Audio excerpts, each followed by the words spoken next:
Ayant fait une série de vidéos sur le burn-out, celle-ci vient en complément. Elle concerne l'après-burn-out. Dans cette courte vidéo, je vais vous donner 6 conseils qui peuvent prévenir un épisode de burn-out.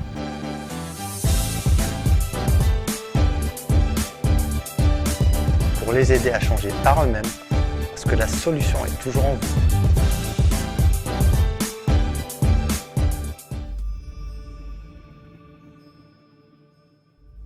Bonjour, je m'appelle Ben, je suis hypnothérapeute depuis quelques années, avec plusieurs outils et compétences que je mets au service des gens pour les aider à changer par eux-mêmes, parce que la solution est toujours en vous. Si vous n'avez pas visionné ma série de vidéos sur le burn-out, je vous invite à le faire, le lien se trouve en bas dans la description.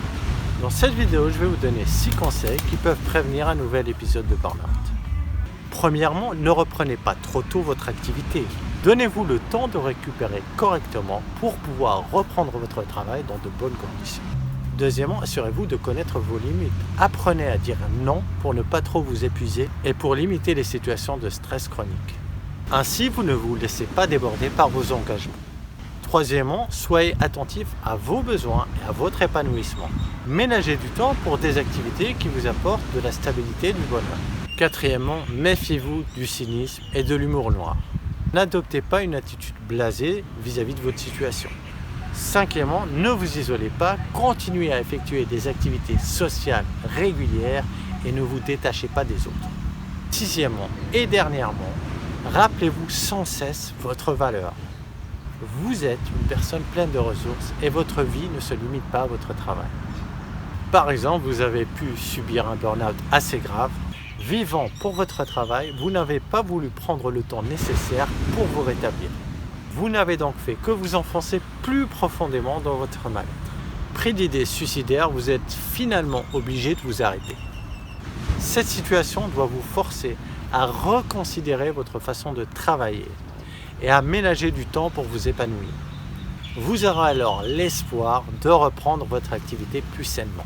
Pour éviter la rechute, vous devez changer radicalement votre mode de vie. Le meilleur moyen d'éviter des rechutes est de revoir votre mode de vie, qu'il corresponde pleinement à vos aspirations.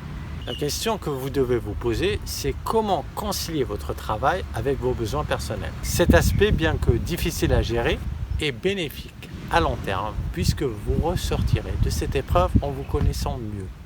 Pour ce faire, vous devez réécrire vos priorités. Celles-ci vous serviront de feuille de route pour mieux vous orienter. Demandez-vous par exemple si vous souhaitez consacrer plus de temps au sport ou à votre famille. Si vous voulez gagner plus d'argent ou exercer une activité plus en accord avec votre éthique. Une fois cette liste établie, vous saurez dans quelle direction avancer. Le travail couvre 70% de votre activité au cours de votre vie. Vous devez donc gérer votre stress pour continuer à vous épanouir dans votre travail. Mettez donc en place une hygiène de vie moins stressante. Celle-ci repose sur plusieurs principes. Ralentissez vos gestes et prenez conscience de ce que vous faites.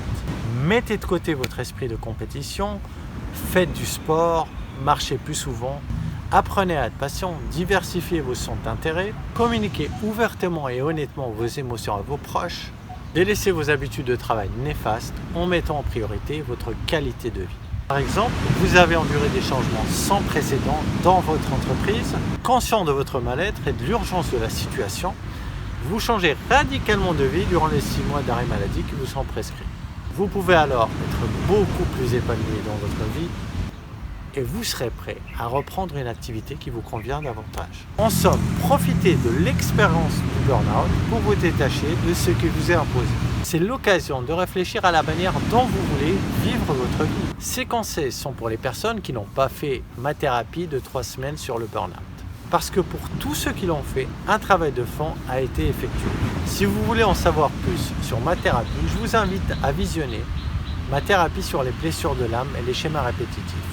Je vous ai mis un lien juste en dessous dans la description. Pour visionner des vidéos de ce style, je vous invite à vous abonner à la page ou à la chaîne. Quant à moi, je vous remercie d'avoir visionné cette vidéo et je vous dis à la semaine prochaine.